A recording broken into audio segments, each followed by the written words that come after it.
Hello students, welcome back to my channel. So students, देखिए इस video में हम बात करने जा रहे हैं प्रिंसिपल्स ऑफ करिकुलम कंस्ट्रक्शन और ऑर्गेनाइजेशन। तो ये मेनली हम बात करेंगे करिकुलम इन साइंस की। इसमें हम देखेंगे कि जब हम करिकुलम को कंस्ट्रक्ट करते हैं तो उसके लिए कौन कौन से हमें प्रिंसिपल्स का ध्यान में रखना चाहिए, कि ऐसी कौन सी बातें हैं जिनको हमें ध्यान में रख के हमारा करिकुलम प्रिपेयर होना चाहिए। सो उसके लिए कुछ प्रिंसिपल्स हैं। सो चलिए इसको स्टार्ट करते हैं। So the construction and organisation of curriculum in subject science usually means the type of learning experience to be given to the child at the various age and grade levels of the for the realization of the set goals at the particular age and grade level. So it is a scientific process involving basic principles on which the credibility of the curriculum rest. So देखिए, जब भी हम curriculum design करने की बात करते हैं तो हमें ये बात में ध्यान में रखनी चाहिए कि जब भी हम जिसके लिए भी किस क्लास के लिए करिकुलम बना रहे हैं उस क्लास के लिए वो करिकुलम एप्लीकेबल होना चाहिए, रिलायबल होना चाहिए। मीन्स जिस भी हम एज ग्रुप को ध्यान में रख के बना रहे हैं उनकी नीड्स को वो फुलफिल करे, उनके इंटरेस्ट के अकॉर्डिंग हो, और बच्चा जिस भी ग्रेड में है उस ग्रेड के हिसाब से उसका लेवल हो उस करिकुलम का। मीन्स उसमें भी जो जो भी हमारा सब्जेक्ट मैटर हो, जो भी हम चीज़ें इसमें ऐड करना चाहते हैं वो बच्चे की एज के लेवल के हिसाब से। So it will need a systematic and sequential planning so as to widen the sphere of learning experience at each level by keeping in view the principles of integration and correlation. तो जब हम बात करते हैं curriculum design की या फिर curriculum को बनाने की, तो सबसे पहले तो हमने ये देख लिया कि हम किस एक पर्टिकुलर एज या फिर पर्टिकुलर ग्रेड लेवल के लिए बना रहे हैं। ठीक है, तो इसके लिए हमारे पास एक सिस्टमैटिक प्लान होता है, एक सिक्वेंशियल प्लानिंग होती है जिसके हिसाब से हमें आगे चलना चाहिए। तो बच्चों के लर्निंग एक्सपीरियंस को ध्यान में रखते हुए, उनके लेवल को ध्यान में रखते हुए कुछ हमारे पास प्रिंसिपल्स हैं, जैसे principal of integration and principle of correlation. मतलब कि उनकी जो लाइफ से जुड़ी हुई जो चीज़ें हैं वो करिकुलम के साथ मैच करनी चाहिए। अगर बच्चों का करिकुलम ऐसा हो जो उन्हें उनकी लाइफ से कनेक्ट करे तो इसकी वजह से काफ़ी उन्हें आसानी होगी उस करिकुलम के साथ चलने में। सो कुछ प्रिंसिपल्स हम इसमें पढ़ेंगे जिसको हमें जिसको ध्यान में रखना चाहिए जब हम करिकुलम को एक डिज़ाइन करते हैं। So some of the principles of curriculum construction or organization are: first is principle of need. So a well-designed curriculum should provide appropriate opportunities for fulfilling the variety needs of the pupil like the physical, emotional and social need. तो सबसे पहले तो बात होती है principle of need की। Means ज़रूरत। तो जिस ग्रेड लेवल, जिस पर्टिकुलर एज के लिए हम बना रहे हैं उनकी नीड को वो पूरा करे। अब चाहे वो नीड पीपल्स की फिजिकली हो, इमोशनली हो या सोशल नीड्स हो, ये सारी ही नीड्स को वो करिकुलम पूरा करे, फुलफिल करे। So there is a need of differentiation of curriculum to suit the variety needs of people. तो अब देखिए, इस तरह से जो करिकुलम होता है वो अलग अलग सब्जेक्ट के लिए, अलग अलग ग्रेड लेवल के लिए अलग हो सकता है। For example, different करिकुला for urban and rural children. अब देखिए, जो बच्चे गांव में पढ़ रहे हैं और जो बच्चे शहर में हैं उन दोनों का करिकुलम जो होगा वो डिज़ाइन उनका डिज़ाइन अलग होगा, क्योंकि दोनों की नीड्स काफ़ी अलग हैं। जो अर्बन में बच्चे रहते हैं उनकी नीड्स कुछ और हैं, जो रूरल में बच्चे रहते हैं उनकी नीड्स कुछ और हैं। तो उन दोनों की नीड्स को ध्यान में रखते हुए हमें करिकुलम को डिज़ाइन करना चाहिए। तो ये सबसे बेसिक प्रिंसिपल है हमारा प्रिंसिपल ऑफ नीड, कि जो भी हम करिकुलम डिज़ाइन कर रहे हैं हमें ज़रूरत किसके लिए है। सबसे पहले हमारा इंटरेस्ट, जो बच्चों की नीड है उनको ध्यान में रखना चाहिए। सेकंड हम बात करेंगे प्रिंसिपल ऑफ चाइल्ड सेंटरनेस। तो देखिए, जब भी हम अब देखिए कहीं भी हम टीचिंग लर्निंग प्रोसेस की बात करते हैं तो हमारा मेन फोकस क्या होता है, मेन टारगेट क्या होता है, चाइल्ड। तो हमें कोई भी हम एक्टिविटीज़ करा रहे हैं, कोई भी हम प्रोजेक्ट बच्चों को करा रहे हैं, कोई भी हम उनको होमवर्क दे रहे हैं, वो सारा कुछ चाइल्ड सेंटर्डनेस होना चाहिए। कि जो भी हम चीज़ बनाएं वो बच्चों को ध्यान में रखते बनाएं। बच्चों की नीड्स क्या हैं, बच्चों के इंटरेस्ट क्या हैं, बच्चे चाहते क्या हैं, उसके हिसाब से। तो जब हम करिकुलम डिज़ाइन करने की बात करते हैं तो हम इसको ध्यान में रख के ज़रूर करें। So the learning experiences organized in the form of curriculum should suit the age and mental development of the child. तो जो भी हम बच्चों को लर्निंग एक्सपीरियंस देना चाहते हैं, ठीक है, उस करिकुलम के अकॉर्डिंग, तो वो बच्चों की मेंटल एज के हिसाब से होना चाहिए, ठीक है, कि जिससे कि बच्चे का डेवलपमेंट अच्छे से हो सके. So the intelligence and mental functioning of the children grow with their age, and this is correlated to their capacity of understanding and grasping learning experience. तो जैसे बच्चे धीरे धीरे बढ़ते रहते हैं, उनकी जो लर्निंग पावर है, कैपेसिटी है, वो और समझने की जो उनकी एबिलिटी है, वो धीरे धीरे बढ़ती है. तो इसीलिए हमें एक एज ग्रुप को ध्यान में रखते हुए, बच्चों को ध्यान में रखते हुए उस करिकुलम को डिज़ाइन किया जाना चाहिए. मीन्स सिंपल टू कॉम्प्लेक्स की तरफ हमें आगे चलना चाहिए. So children will be able to learn better in which they have a special taste and inclination of mind. तो बच्चे उसी चीज़ को जल्दी से सीखते हैं जो उनको काफ़ी अच्छा लगे, उनके साथ पैरेलल टू पैरेलल चले, ठीक है. मीन्स जो भी, जैसे सिंपल टू कॉम्प्लेक्स की हम बात करते हैं, तो हमारा करिकुलम उनकी एज के हिसाब से बड़ा ही सिंपल होना चाहिए. उसके बाद जैसे जैसे उनकी एज लेवल बढ़ेगी, उनकी जो मेंटल डेवलपमेंट होएगी, इसके हिसाब से हम क्या करेंगे, उनका जो करिकुलम है वो धीरे धीरे कॉम्प्लेक्स की तरफ जाएगा. So it is also found that at different stage of age group children have different trust pattern. तो ऐसा तो बिल्कुल ही है. अब देखिए, जब बच्चा धीरे धीरे अपनी एज के हिसाब से आगे बढ़ता है, उसकी जो इंटरेस्ट है, उनकी नीड है, वो भी बदलती रहती है एज के हिसाब से. उनका जो इंटरेस्ट पैटर्न है वो चेंज होता रहता है. So the learning experiences should be design to suit the interest and taste of the age group of the student. तो जो भी हम बच्चों को लर्निंग एक्सपीरियंस देना चाहते हैं, वो उनके एज लेवल के साथ मैच करे, उनकी इंटरेस्ट के साथ मैच करे, ठीक है. उनका जो टेस्ट है लर्निंग को लेके, नॉलेज को लेके, अपनी लाइफ को लेके, उसके हिसाब से करिकुलम को भी मैच होना चाहिए. So such experiences can be retained by the children for a long time. तो अगर वो चीज़ मैच होगी उनके साथ, तभी वो उनके साथ आगे तक चल पाएगी. मीन्स तभी बच्चे उसे अपनी लॉन्ग टर्म मेमोरी में रख पाएंगे. सो पहला था हमारा प्रिंसिपल ऑफ नीड, बच्चों की ज़रूरत के हिसाब से. सेकेंड है principle of child centredness. Next है principle of variety. So the curriculum should be flexible enough to cater to students of different ability, aptitude and intelligence. तो वैरायटी मीन्स फ्लेक्सिबिलिटी, मीन्स हमारा जो करिकुलम ऐसा होना चाहिए कि हम उसे चेंज कर सकें. कोई भी किसी भी तरह की फिक्स्ड वैल्यू नहीं होना चाहिए किसी करिकुलम के लिए कि बना दिया तो बना दिया. नहीं, हमें बच्चों को ध्यान में रखना है. बच्चों की एबिलिटी क्या है, उनका एप्टीट्यूड क्या है, उनकी इंटेलिजेंस क्या है, उसके हिसाब से हमें उसे चेंज करना है. सो फ्लेक्सिबिलिटी तो होनी चाहिए. इसलिए variety of principle of variety बहुत ही इंपॉर्टेंट हो जाता है हमारे लिए. So it should be broad based, capable of satisfying the varying interest and need of the student.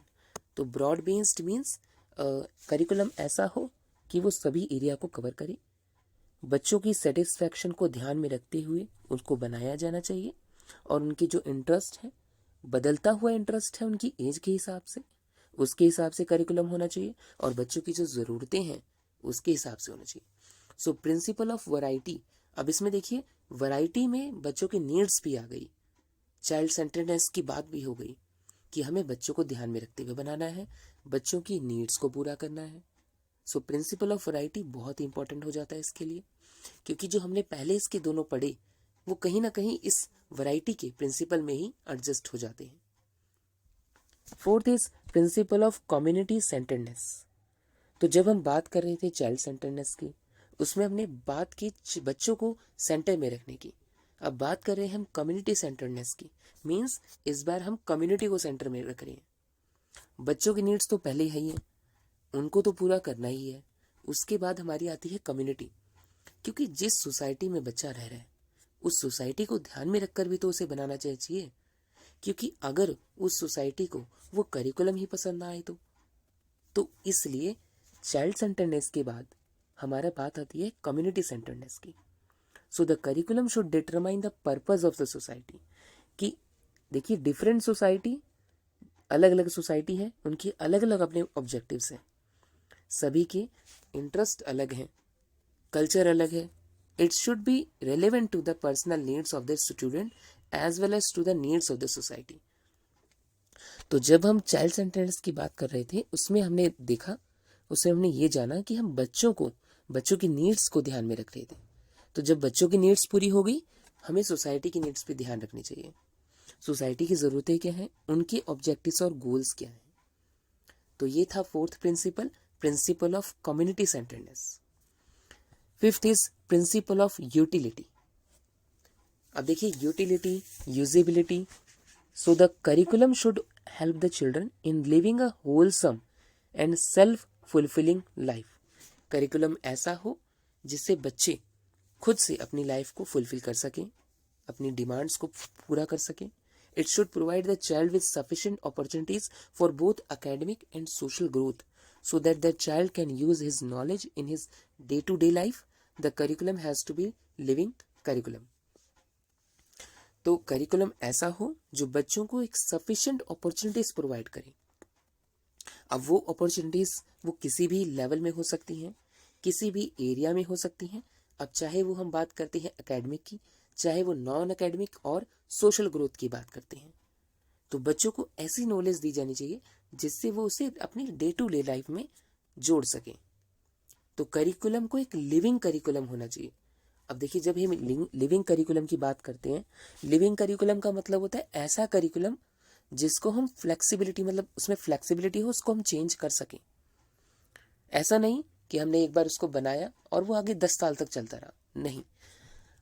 Curriculum बनाने के बाद अगर हमें ऐसा ज़रूरत लग रही है कि उसको अगले साल चेंज ही करना चाहिए या फिर अगले महीने ही चेंज करना पड़ जाए, वो बिल्कुल हो जाए, वो पॉसिबल हो। So this principle of utility. Next is principle of integration.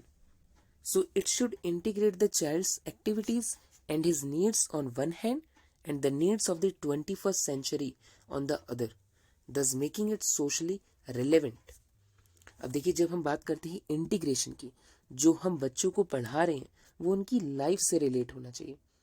जो 21st सेंचुरीज की नीड है उससे रिलेवेंट होना चाहिए, मीन्स सोशली रिलेवेंट होना चाहिए।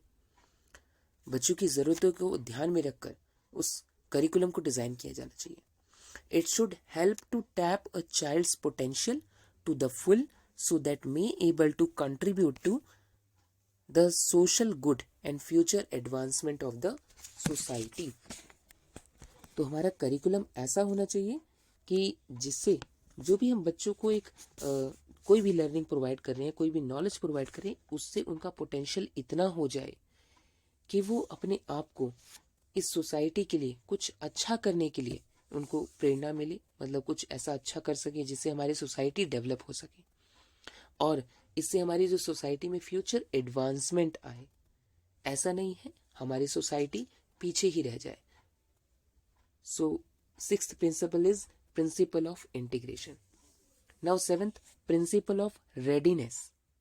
तो अभी तक हमने 6 प्रिंसिपल की बात की। प्रिंसिपल ऑफ नीड, जिसमें हम बच्चों की ज़रूरतों को ध्यान में रख रहे थे। प्रिंसिपल ऑफ चाइल्ड सेंटर्डनेस, जिसमें हमने चाइल्ड को सेंटर में रखा। Third is principle of variety, जिसमें हमने ये देखा कि बच्चों की नीड और जो उनकी एज के हिसाब से उनकी जो एबिलिटी है, एप्टीट्यूड है और इंटेलिजेंस है, उसके हिसाब से करिकुलम होना चाहिए। Next principle of community centredness, जिसमें हमने कम्युनिटी को सेंटर में रखा कि बच्चों की नीड्स के साथ साथ कम्युनिटी के जो नीड्स हैं उसको भी फुलफिल किया जाना चाहिए। Fifth principal of utility means एक लिविंग करिकुलम डिजाइन किया जाना चाहिए। एंड प्रिंसिपल ऑफ इंटीग्रेशन कि ऐसा करिकुलम हो जिसको बच्चे अपनी लाइफ के साथ जोड़ सकें और इस सोसाइटी के लिए कुछ अच्छा कर सकें। Seventh is principle of readiness. The curriculum should be based on sound principle of learning. The learning environment should be appropriately geared to the maturity and the degree of respective among the students. It should not be organized only to increase the bulk and content. तो principal of readiness का मतलब है कि बच्चे हमेशा ready रहें चीज़ों को लर्न करने के लिए। ठीक है, ऐसा नहीं है कि बस हम उनके अंदर एक नॉलेज का जो पिटारा है उसके अंदर भरते चले जा रहे हैं, ऐसा कुछ नहीं है। हमें बच्चों को सिखाना है, कुछ नई नॉलेज देनी है, लेकिन उसका तरीका अलग होना चाहिए कि बच्चे खुद से, उनके अंदर एक इंट्रिंसिक मोटिवेशन हो कि बच्चे खुद से रेडी रहें उस चीज को सीखने के लिए, कि हमें उनको जबरदस्ती थोपना ना पड़े उनके ऊपर। Eighth is principle of conservation. So the curriculum should help in preserving and spreading the tradition and culture of our nation. Curriculum ऐसा हो जिसमें हमारी नेशन का जो ट्रेडिशन है, कल्चर है, उसको प्रिजर्व किया जा सके, बचा कर रखा जा सके और आगे उसको स्प्रेड किया जा सके। मीन्स जनरेशन टू जनरेशन हम अपने कल्चर को, अपने ट्रेडिशन को ट्रांसफर कर सकें, ऐसा करिकुलम डिजाइन किया जाना चाहिए। It should help in preserving and transmitting the tradition, standards of the conduct on which the culture and civilised depend. तो जिस सोसाइटी की हम बात कर रहे हैं उस सोसाइटी का ट्रेडिशन क्या है, उसका कल्चर क्या है, ठीक है, उन सारी चीजों को ध्यान में रखते हुए करिकुलम को डिजाइन किया जाना चाहिए, जिससे कि जो उनके अंदर सोशल वैल्यूज हैं, मॉरल वैल्यूज हैं, उनका जो ट्रेडिशन है, उसको भी आगे हम प्रिजर्व करके जनरेशन टू जनरेशन ट्रांसफर कर सके। Ninth is principle of environmental centredness. अब देखिए, जो सेंटर्डनेस की बात आ रही है, अभी हमने बात की चाइल्ड सेंटर्डनेस, कम्युनिटी सेंटर्डनेस, अब बात कर रहे हैं हम इन्वायरमेंटल सेंटर्डनेस की। तो चाइल्ड सेंटर्डनेस में हमने बच्चों को सेंटर में रखा था, उनकी उनकी जो नीड्स है उनको पूरा करने के लिए। कम्युनिटी सेंटर्डनेस, कम्युनिटी की नीड्स को पूरा करने के लिए। अब है इन्वायरमेंटल सेंटर्डनेस। तो अब आपको वर्ड से ही पता लग गया होगा, इसमें हमने सेंटर में किसको रखना है, इन्वायरमेंटल को, इन्वायरमेंट कंडीशंस को। सो the content of the learning experience for children should be linked with the needs of the environment in the which they live. तो कंटेंट ऐसा होना चाहिए बच्चों का, जो भी हम लर्निंग एक्सपीरियंस प्रोवाइड करा रहे हैं, वो हमारी इन्वायरमेंट की कंडीशन से, उसकी नीड से मैच करना चाहिए, लिंक करना चाहिए। So the children of rural and urban areas can understand and grasp easily the respective information which is directly connected with their experience in their own rural and urban environment. Means जो बच्चे गांव में रह रहे हैं, जो बच्चे शहर में रह रहे हैं, उनका इन्वायरमेंट दोनों का अलग है।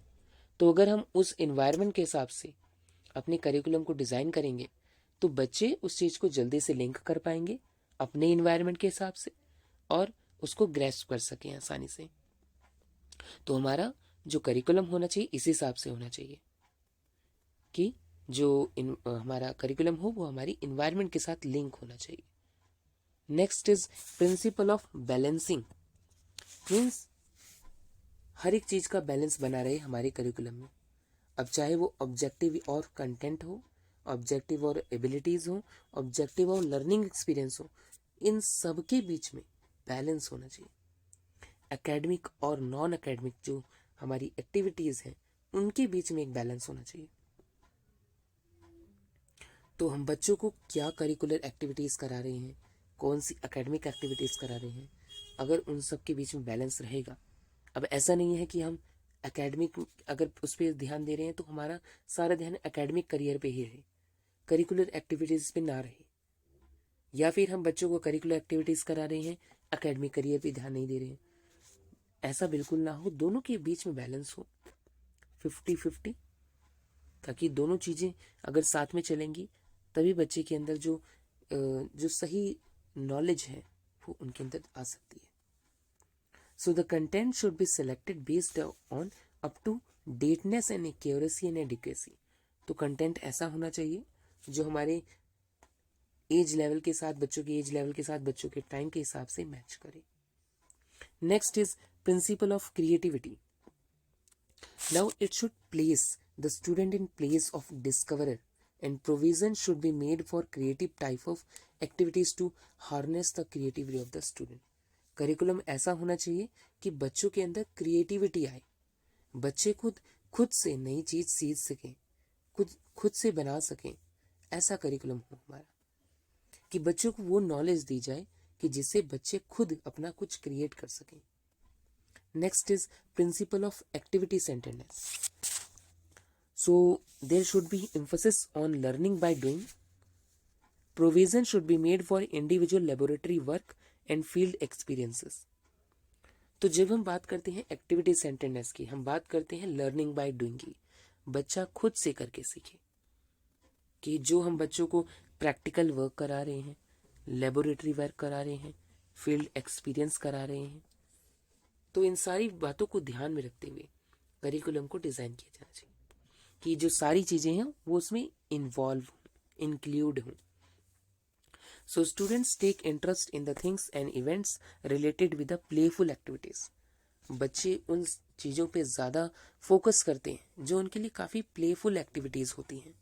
बच्चे खुद से इंजॉय करते हैं वो चीज़ें, उनके अंदर खुद का एक मोटिवेशन होता है कि हाँ हमें मज़ा आएगा ये चीज़ करने में। So they enjoy the activities and experiences where they find opportunities for self doing and exploring or discovering the things with their own sense organ. ऐसी चीज़ें जो बच्चे खुद से अपने आप से सीख रहे हैं, उसको खुद अपने सेंस ऑर्गन से फील कर रहे हैं, खुद डिस्कवर कर रहे हैं, एक्सप्लोर कर रहे हैं, वो सारी चीज़ें बहुत ही अच्छे से हो जाती हैं। तो करिकुलम ऐसा होना चाहिए जिसमें इस एक्टिविटी पर फोकस किया जाना चाहिए। ऐसा नहीं है कि बच्चे एक 4 दीवारी अंदर क्लासरूम में बस बैठे हुए हैं और उनको बस हम लर्निंग कोई नॉलेज दिए जा रहे हैं। नहीं, बच्चा जब तक नहीं सीखेगा जब तक वो खुद करके नहीं सीखेगा। Means learning by doing activity से ही सीखेगा। सो this is all about principle of activity centredness. 13th is principle of correlation with other subject. Means जो भी हम करिकुलम डिज़ाइन कर रहे हैं, ठीक है, किसी भी लेवल का, किसी भी एज लेवल का, उसका लिंक होना चाहिए हमारे दूसरे सब्जेक्ट से, करिकुलम से। It is because all the subject in the curriculum are designed for the realisation of the aims of education. क्योंकि हम जितने भी सारे सब्जेक्ट का करिकुलम बनाते हैं, हम ये मान के चलते हैं कि हमारे जो एजुकेशन के एम है उनको फुलफिल किया जा सके।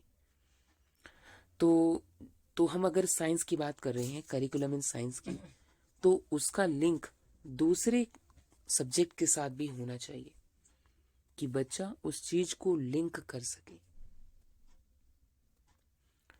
So this is all about curriculum in science, how to organise curriculum in science and how to design curriculum.